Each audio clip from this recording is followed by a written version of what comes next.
கொடைக்கானல் ஒரு பல் பூண்டு, மலைப்பூண்டு, பூண்டு ரசத்துக்கு அரைக்கிறது மாதிரிதான்மா போட்டிருக்கேன். மிளகு, ஜீரகம், 2 கொத்தமல்லி விதை, கருவேப்பிலை. நீ ஆனா பூண்டு 2 வச்சு அரைச்சு ஒரு கொதி விடணும்னு சொல்லுவேன் இல்லையா? ஆமா. அதனால மலைப்பூண்டுங்கிறதுனால 1 தான் வச்சேன். ஏன் தெரியுமோ? மலைப்பூண்டு ரசம் பண்ணும்போது நான் ஒரு தப்பு பண்ணினேன் இல்லையா? ஆமா, ஞாபகம் இருக்கா?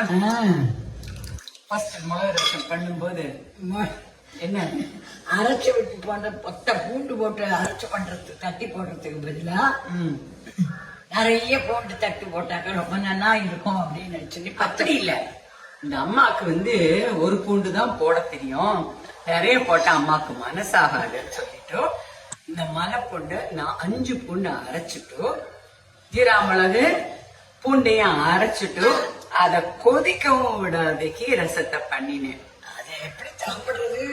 அவ்வளவு பற்றி நைட்டு எல்லாரும் வெளியில போயிட்டு வந்தோடனே 9 மணிக்கு தெட்டு வாங்கி கொட்டிலாம் பண்ண கத்துந்த பாடம் மலைப்பூண்டு போட்டா எப்படி பண்றதுன்னு கத்துந்தேன்.